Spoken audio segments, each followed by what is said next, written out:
He asked why I dressed up for a girls' night. I joked in case I meet someone better. He locked me out. Yeah, that's how it went down, and honestly, I still don't understand why he reacted so dramatically. I mean, it was clearly a joke. I'm Jada, 27, and I've been with Connor for 5 years. Married for 3. He used to laugh at my sarcastic comments, but lately, everything I say seems to set him off. That night changed everything between us, and I'm still trying to figure out how a stupid little joke spiraled into the mess we're in now. I spent almost 2 hours getting ready that Friday night, new outfit, full makeup, hair curled perfectly. The works. When I walked into our living room, Connor looked up from his workbench where he was sketching designs for a custom dining table. His eyebrows shot up immediately. Wow, you look really dressed up for just hanging out with Tiffany. And Rachel, he said, setting down his pencil. I did a little twirl, feeling pretty good about myself. Thanks, I wanted to feel nice for once. Been a while since I put in this much effort. The look on his face changed. I couldn't quite read it. You never dress up like that when we go out, I rolled my eyes. Because we go to the same 3 restaurants and you're always in a rush to get home to work on your projects. Between us, I was thinking how pathetic our date nights had become compared to my friends' Instagram-worthy evenings with their husbands. Connor stood up, crossing his arms. So you're putting in all this effort. For your friends, but not for me. That's when I should have just explained that I needed a confidence boost or something. Instead, I laughed and said, well, you never know. Maybe I'll meet someone better tonight. The second those words left my mouth, I saw something hard in it. His expression, he didn't yell, didn't even raise his voice. He just looked at me with this coldness I'd never seen before. That's not funny, Jada, not even a little bit. I huffed and grabbed my purse. Oh my God, it was just a joke. When did you become so sensitive? You need to lighten up, is it though? A joke? He asked quietly, because lately it feels like you're always looking for reasons to be disappointed in me. Now you're being dramatic, I said, checking the time on my phone. I gotta go, the girls are waiting. He didn't say goodbye. I didn't think much of it. We'd had little spats before. I figured he'd cool off by the time I got home. Girls' night was at this new cocktail place downtown. Perfect lighting, fancy drinks. The kind of spot where people accidentally take photos for social media. Tiffany was already there with her perfect hair and designer bag that her husband bought her for their anniversary. Between us, I can't stand how she always has to one-up everyone else's relationships. Oh my God, you look amazing, she squealed. When I arrived, I couldn't help but notice her quick up and down assessment of my outfit. Total frenemy behavior. Thanks, I said, sliding into the booth. I needed this night out. Connor's been in one of his moods lately. Rachel joined us a few minutes later. Sorry I'm late. Mark wouldn't stop asking questions about where we were going. I rolled my eyes. Connor was weird about me dressing up too. What? We can't look nice without it being for some guy? But the truth was, I did enjoy the looks I got from guys at the bar. One in particular kept glancing over, and I didn't exactly discourage it. I would never cheat on Connor, but there's nothing wrong with a little harmless flirtation, right? It feels good to be desired, especially when your husband spends more time with wood and power tools than with you. After a few drinks, Rachel started venting about Mark's family. His mom called me yesterday, asking why we haven't had kids yet. Like it's any of her business. At least Mark has a real career, I said without thinking. Connor's still trying to make his furniture business work. Do you know what Megan's husband got her for their anniversary? A trip to CBO. You know what Connor got me? A handmade jewelry box. Like, thanks for the reminder that we can't afford real gifts. When I got home around 1 a.m., my key wouldn't work in the door. I tried again, thinking I was just tootsy to get it right. Nothing. I knocked softly at first, then harder. Connor, can you open the door? My key isn't working. Silence. I called his phone, straight to voicemail. I texted. No response. That's when I noticed the small lockbox mounted by the door, the kind realtors use. I'd never seen it before. There was a note taped to it with a simple code written on it. I punched in the numbers, and inside was my house key. He had changed the locks and left me a way in, but made sure I knew I wasn't welcome. When I finally got inside, the house was dark. Connor's side of the closet was half empty. A note on the kitchen counter simply said, "Staying at a hotel. We need to talk about what you really want." I stood there, stunned, still in my going out clothes, makeup slightly smudged, holding the Note in my shaking hand. How did a stupid joke turn into this? And why did I have this sinking feeling that it wasn't just about the joke at all? I spent the night alternating between angry texts and desperate voicemails. First, I was furious. Who changes the locks on their wife? Then I was pleading. Baby, please come home. We need to talk. By morning, with no response, I was seething. I pulled out my emergency cash dash from behind the bathroom vent. $600 that Connor had no idea about, and booked myself a spa day. If he wanted to act childish, I could play that game too. When? He finally responded Sunday night. His text was infuriatingly calm. I'll be home tomorrow after work. We need to talk? Talk? About what? A stupid joke that he blew completely out of proportion? I spent the day cleaning obsessively, rehearsing all the ways I'd make him see how ridiculous he was being. By the time he walked through the door Monday evening, I had worked myself into a perfect storm of righteous indignation. So you're back, I said, arms crossed. Watching him set down his bag by the door, he looked different somehow, shoulders straighter, expression unreadable. We need to talk about what happened, he said, not moving toward me for a hug or kiss like he normally would after time apart. What happened is you lost your mind over a joke and locked me out of my own house. I snapped. Do you know how embarrassing that was? What if someone had seen me? Connor's jaw tightened. A joke? Is that really what you think it was, obviously? God, when did you become so sensitive? It wasn't the joke, Jada, it was what it revealed. He sat down on the edge of the couch, keeping distance between us. I've been thinking a lot about us lately, about how you talk about me to your friends, how you compare me to their husbands. My stomach dropped. How could he possibly know about that? Unless ... have you been checking my phone? Going through my messages? The thought that he'd invaded my privacy made my blood boil. I don't need to. Rachel's husband Mark told me everything. He looked up at me, his eyes cold. Apparently, you've been quite vocal about how disappointed you are in me and my fake career. About how you deserve better. I felt my face flush. That's... Mark misunderstood. I was just venting. Everyone complains about their spouse sometimes. Do they joke about finding someone better while dressed up for a night out?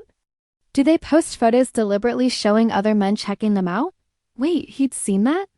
I thought I blocked him from my stories. You're overreacting, I said, but my voice lacked conviction. It was just a stupid night out. I was letting off steam. This isn't just about Friday night. It's about a pattern, Jada. You've been undermining me for months.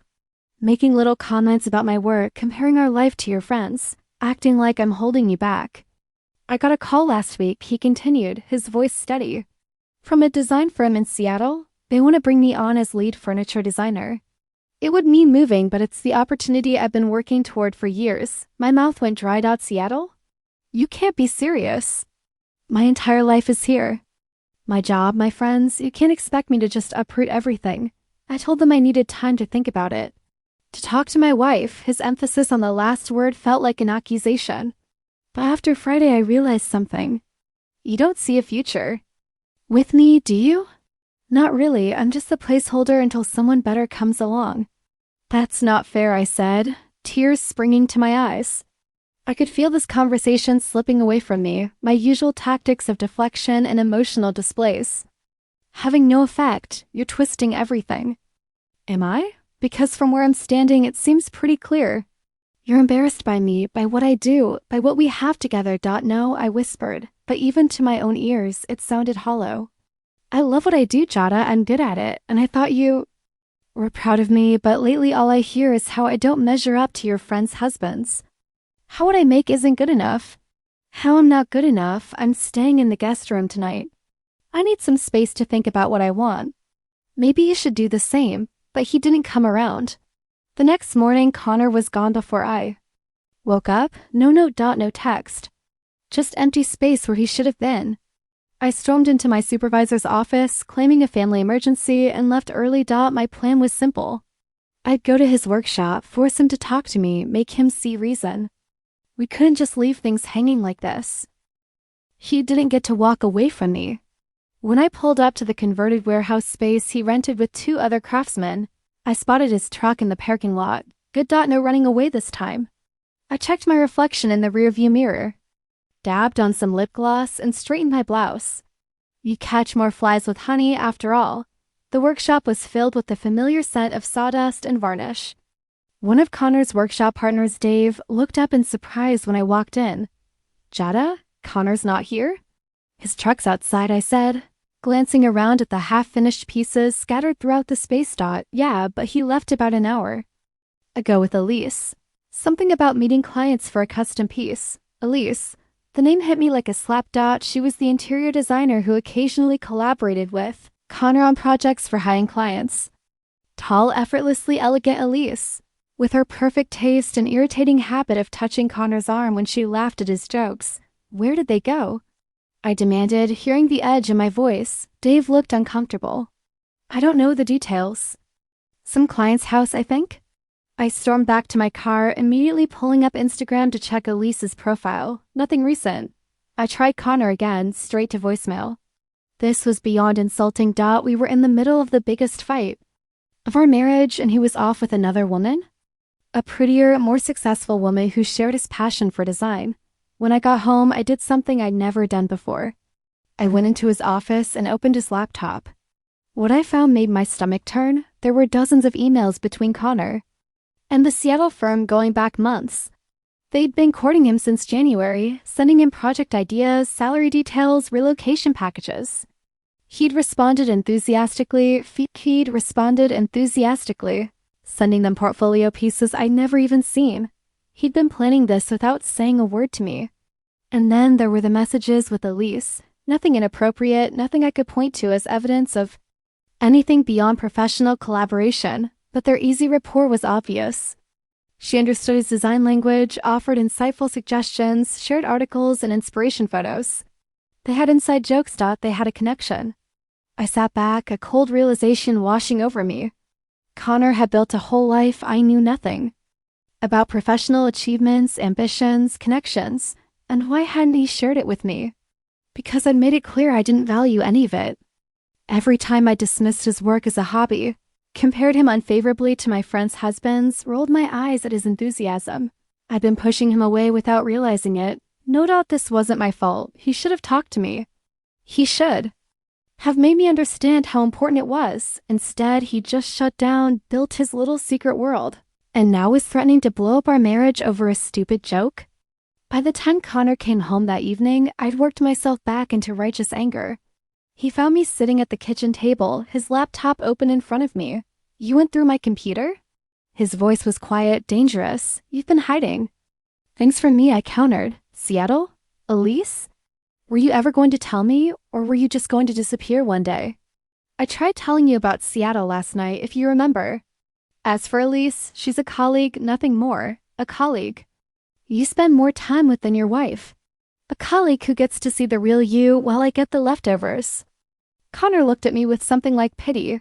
You don't want the real me, Jada. You've made that perfectly clear. You want someone who makes more money, who has a real career, who can compete with your friends' husbands. That's not me. I'm taking the job in Seattle, he said quietly. I signed a contract today. The world seemed to tilt beneath me.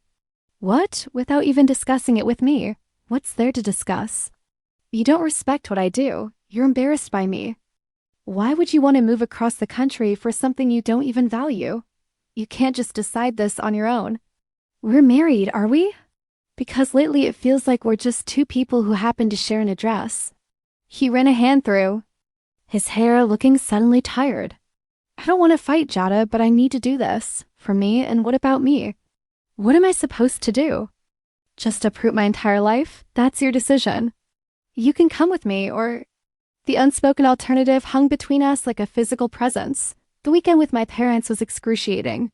I'd planned to tell them Connor was on a business trip, but he showed up Friday evening to help with dinner like nothing was wrong. He was perfectly charming, asking my dad about his golf game and complimenting my mom's new haircut. If my parents noticed the tension between us, they didn't mention. It was during dessert that my mom casually asked, "So how's the furniture business going, Connor?" Before he could answer, I jumped in with a tight laugh. Oh, still making tables that take months to finish and sell for less than they're worth. The silence that followed was deafening. I could feel Connor's eyes on me, but I refused to look at him. Actually, he said after a moment, his voice steady. I've been offered a position with Westbrook Design in Seattle. Lead furniture designer for their custom residential line. My mother's eyes widened. Seattle? But that's so far away, Dot. It's an incredible opportunity, Connor continued. They're one of the top design firms in the country. We haven't decided anything yet. I cut in sharply, Dot. It's just an offer. I've accepted the position, Connor corrected, finally looking at me. The moving date is flexible, but I start in 6 weeks. My parents exchanged glances. My father cleared his throat. And you'll be going too, Jada? The question hung in the air. Connor said nothing, leaving me to answer. We haven't figured that out yet, I managed, fighting back tears of humiliation. How dare he blindside me like this in front of my parents? That night, after they'd gone to the guest room, I confronted him in the kitchen. What was that? Announcing it to my parents before we've even decided. I have decided, Jada, I told you that. What you decide is up to you, Dot, so you're fine with throwing. Away our marriage? Over what? Your ego? Because I made one comment about your precious furniture? Connor leaned against the counter, arms crossed. No, because I finally realized I can't make you happy. And I'm tired of trying. That night, I drove to Connor's workshop event. It was a gallery showing the pieces from all 3 craftsmen who shared the space. I dressed carefully, trying to look supportive, but not trying too hard. This wasn't about making a scene or winning him back with a low-cut dress. It was about seeing if there was still something worth saving. The gallery was packed when I arrived, local design enthusiasts. Potential clients and friends of the artists mingled among the displayed furniture pieces. I spotted Connor immediately, deep in conversation with an older couple examining one of his tables. And there, of course, was Elise, looking effortlessly elegant in a simple black dress, a portfolio clutched under her arm. She was pointing something out in one of Dave's chairs to a man in an expensive-looking suit, probably directing. Her rich client wore pieces that would fit their perfect homes. I felt the familiar burn of resentment rising in my throat. My attention was caught by a small crowd gathered around what appeared to be the centerpiece of the show, a desk unlike anything I'd seen Connor make before, sleek lines combined with organic curves, with hidden compartments revealed by touching certain spots in the wood grain. As I watched, Connor demonstrated how the surface could be adjusted for standing or sitting, how a hidden panel slid out to reveal a charging station for devices. This piece represents a new direction for my work. I heard him explaining, it's part of a collection I'll be developing in Seattle with Westbrook Design. The pride in his voice was unmistakable. This wasn't just a job offer, it was recognition, validation of his talent and vision, something I had never really given him. I drove home alone, Connor's voice echoing in my head. I need someone who sees. Had I ever really seen him? Or had I been too busy looking past him to what I thought I deserved? The next day, I found myself driving to the address listed on the Seattle design firm's website. Their local satellite office was housed in a converted industrial building downtown, all exposed brick and massive windows. The receptionist looked up when I entered. Can I help you? I'm researching the company, I said lamely. My husband is considering a position here. Of course, we have some literature about our company culture and benefits. She handed me a sleek brochure. It's a fantastic place to work. The Seattle office is even more impressive than this one. I flipped through the glossy pages, photos of beautiful workspaces, smiling employees, and most significantly, stunning furniture pieces prominently featured in upscale homes and boutique hotels. Connor's work would fit perfectly here. He would thrive in this environment. I was nearly to my car when my phone buzzed. A text from my supervisor, need to speak with you first thing tomorrow. Concerns about your performance this quarter. My stomach dropped. I'd been distracted lately, missing deadlines, phoning in presentations. I've been so focused on my personal drama that I'd let my work slip. The irony wasn't lost on me. I criticized Connor's career while neglecting my own. Connor was in the kitchen, loosening his tie and pouring a glass of water when I returned home. He looked tired, but somehow lighter than he had in months, like he'd set down a heavy burden. Hey, I said softly, leaning against the doorframe. How was your dinner? Productive. The Millers want a complete bedroom set based on the gallery piece. He took a sip of water, watching me carefully. How was your day? Illuminating. I moved into the kitchen, keeping the island between us. I went to the Westbrook design office. His eyebrows shot up. You did? Why? I wanted to see it to understand what you're moving toward. I traced a pattern on the countertop with my finger. It's impressive. Your work will fit right in. Thanks. He set his glass down. Jada, what are we doing here? Dancing around each other, making small talk like strangers. I don't know how to fix this, I admitted, the words catching in my throat. I don't know if it can be fixed. Maybe it can't. His voice was gentle but firm. Maybe we've grown in different directions. Connor, would it be completely crazy if I came to Seattle with you? His expression was guarded. Why would you want to do that? Your whole life is here. Because maybe my whole life needs to change. Maybe I need to stop comparing and start building something meaningful with you. I took a shaky breath. If you still want that, I don't know, Jada. I don't want you to come because you're afraid of being alone or because you think you should. I want you to come because you want to be with me. The real me, not some version you wish I could be. His words hit home. Had I ever loved the real Connor? Or just the potential I thought he had to give me the life I thought I deserved? I need to think about that, I said honestly. Really think, not just react. 6 months later, I was scrolling through Instagram when a promoted post caught my eye. A stunning furniture collection from Westbrook Design featuring Connor's distinctive style. The caption read, "Breakthrough Designer."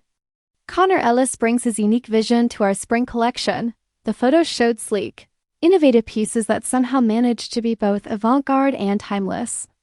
I clicked through to Connor's professional profile photos of his workshop in Seattle, of gallery openings, of collaborations with other artists. He'd cut his hair shorter, grown a neat beard. He looked happy, successful. Exactly what I'd wanted. For him, though I'd been too blind to see it.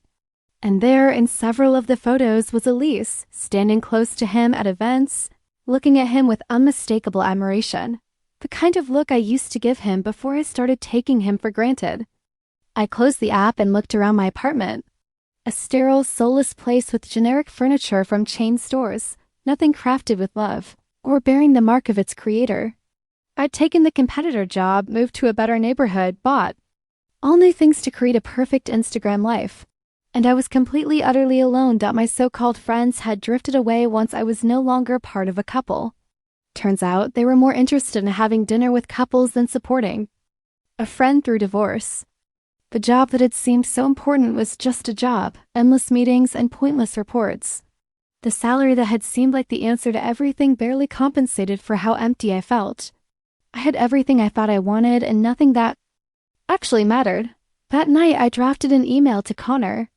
I stared at it for hours, rewriting it over and over before finally hitting send. It was simple in the end. Just a few lines congratulating him on his success, telling him I'd always known he was talented even when I'd failed to show it. Wishing him happiness. I didn't expect a response, but one came the next day, equally simple. Thanking me for reaching out, hoping I was well. A professional courtesy between two people who used to share a life. 2 weeks later, a small package arrived at my apartment. Inside was a tiny wooden box exquisitely crafted with my initials. Inlaid in the lid. No note, no explanation needed. One final gift from the man whose talent I dismissed, whose love I had squandered. I placed it on my nightstand. A daily reminder of what happens when you're so busy looking for something better that you fail. To appreciate what's right in front of you. A reminder too late to change anything.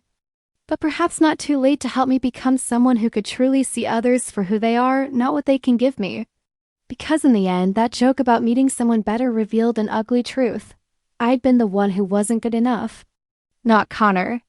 And by the time I realized it, he had moved on to someone who could see him clearly, appreciate him fully, and love him for exactly who he was. I was left with nothing but regret. And a small wooden box that held more craftsmanship and care than anything else in my carefully curated life.